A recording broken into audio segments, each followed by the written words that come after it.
The story of how I found out that my husband married me for revenge rather than love. Marriage is supposed to be a journey of love, mutual respect, and shared dreams. At least that's what I thought. Sitting here now, staring at the walls of the house I once thought was our haven, I can't help but feel like the last 5 years were a complete farce, like a cruel joke played by the universe, and I was the punchline. When my husband, let's call him Alex, first showed interest in me, I was over the moon. He was everything I had ever wanted: handsome, smart, charming, and part of our close-knit college group. We had known each other for years, and though he never seemed to notice me during those days, I had always carried a quiet torch for him. I admired him from afar, never pushing, never pursuing, always hoping but never expecting. You know how you keep a mental list of all the things that should have tipped you off? Yeah, I've got one of those now. Looking back, the signs were there all along, like flashing neon lights, but I was too smitten to notice. Or maybe I just didn't want to see it. He ignored me completely for years. When we were in university, he was always either dating someone or casually flirting with every girl in our group except me. I was the friend, the one who always laughed at his jokes, but was never the target of his charm. I told myself it didn't matter. He was out of my league anyway, or so I thought. So when he finally broke the ice and started showing interest, I thought my prayers had been answered. He started giving me flowers, asking me out on dates, and whispering sweet nothings that made my heart do somersaults. I couldn't believe it. For 6 months, I was walking on clouds, floating in this fairy tale bubble where the man I had secretly loved for years was finally seeing me the way I had always seen him. When Alex asked me to marry him 6 months later, I didn't hesitate. In my mind, it was the culmination of all those years of yearning. I had convinced myself that he had finally come around, that he had realized I was the one after all. My friends thought it was quick, my parents were skeptical, but I was head over heels. Nothing could burst my bubble. Or so I thought. The first couple of years of marriage were relatively smooth. Sure, we had our ups and downs, like any couple. But overall, I thought we had a good thing going. We had a daughter, a beautiful, bright, bouncing baby girl, and I thought we were building a real family together. I thought we were happy. But then little things started to happen, things that at the time I brushed off as normal marital woes. Alex seemed distant sometimes, distracted. He would get lost in thought at the dinner table or come home late without explanation. I told myself it was just work stress, or maybe he was adjusting to fatherhood. He never wanted to talk about it, and I didn't want to push him, afraid of seeming like a nagging wife. After all, I was the lucky one, right? I had won him. What an idiot I was. Then, a few weeks ago, everything came crashing down. We had been at a dinner party at one of Alex's work colleagues' homes. It was one of those swanky events where everyone wears fancy clothes and you have to pretend to care about conversations you don't understand. Alex had been unusually quiet the whole evening, drinking more than usual but still playing the part of the attentive husband. When we got home, he was clearly drunk, slurring his words and stumbling around. I was helping him take off his jacket when he suddenly looked at me with this weird, glassy-eyed expression. "You know," he slurred, "I only married you to get back at her." I froze. "What are you talking about?" "Emma," he muttered, referring to his ex-girlfriend from university, the one who had broken his heart. "She dumped me, so I had to prove I was fine. I had to prove I could still get someone, so I married you." I stood there, dumbfounded. My heart was beating so loudly I was sure it was going to burst. He didn't even realize what he had said. He just kept talking, not even looking at me, as if this was some casual observation and not a gut-punch revelation. It felt like time had stopped. All those years I thought we had built a life together, all those moments I cherished. It all came crashing down with his drunken confession. I was never the woman he loved. I was never the woman he wanted. I was just a tool, a pawn in his sick little game of revenge. I went to bed that night with my mind spinning. The next morning, when he sobered up, I confronted him. I wanted him to say it was a drunken mistake, that he hadn't meant it. I needed to hear him tell me that he loved me and that everything I thought we had wasn't a lie. But instead, he confirmed it. "I don't know if I love you," he admitted. "I don't know if I ever did." He tried to explain, as if that would make it better. He said he had been heartbroken when Emma left him, that he didn't know how to deal with the pain. So when I, a girl who had been quietly in the background for years, showed interest, he latched onto me as a way to move on. He claimed that at the time, he thought he could grow to love me.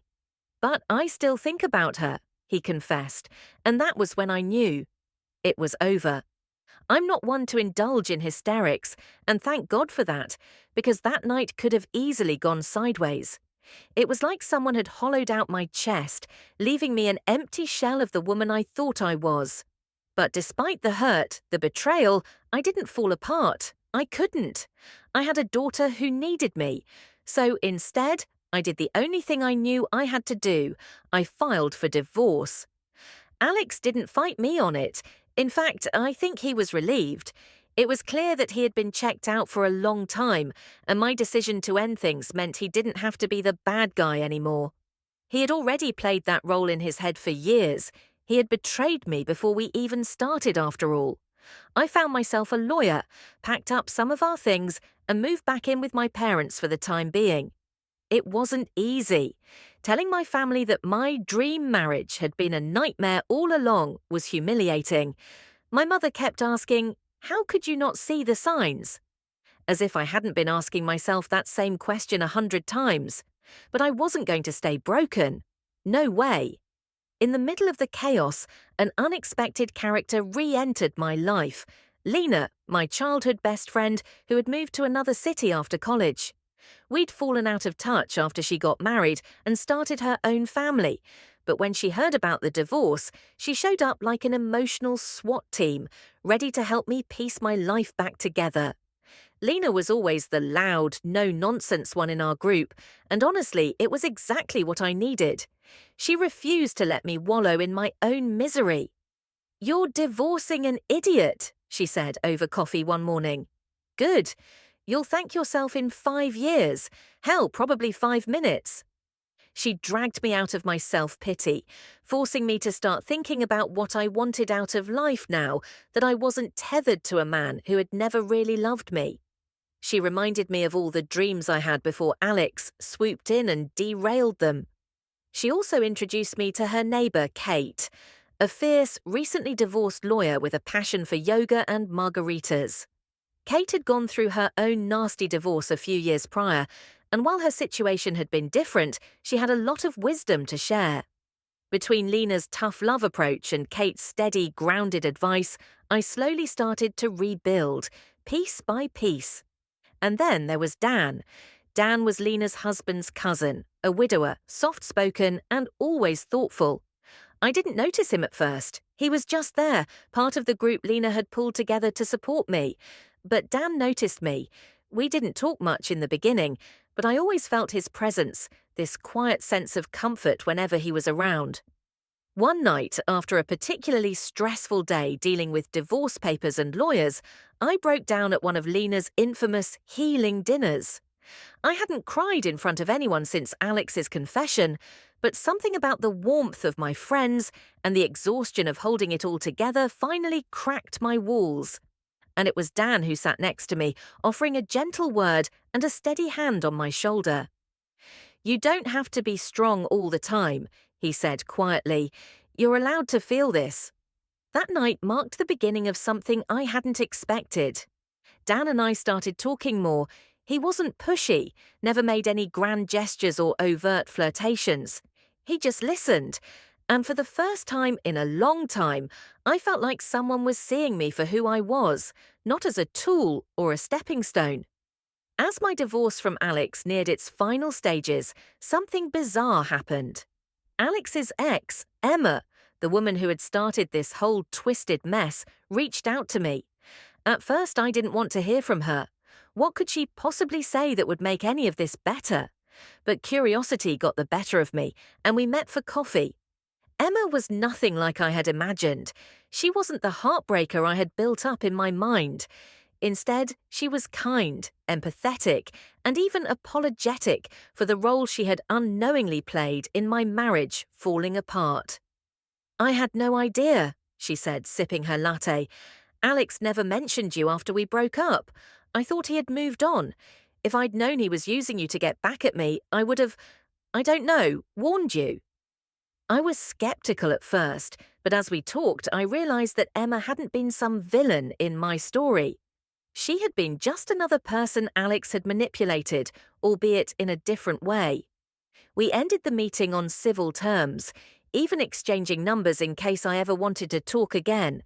That meeting didn't change what Alex had done to me, but it helped me realize something. None of this was my fault. I had been caught in the crossfire of someone else's unresolved baggage, and now I was free. With the divorce finalized, I felt a weight lift off my shoulders. It wasn't just the end of my marriage, it was the beginning of a new chapter, one where I could finally focus on myself and my daughter. Dan and I continued to spend time together, and slowly our friendship blossomed into something more. It wasn't rushed, it wasn't like what I'd experienced with Alex. It was real, genuine, and built on mutual respect. I realized something important along the way. Love isn't about grand gestures or sweeping declarations. It's about the quiet moments, the steady presence, the people who show up for you when you need them most. As I sit here now, reflecting on the last few months, I can finally see the future with clear eyes. I don't know what's ahead, but I do know this. I'm no longer someone's backup plan. I'm no longer defined by the lies of my past. I'm stronger than I've ever been, and I'm ready for whatever life throws at me next. And for the first time in years, I'm truly happy.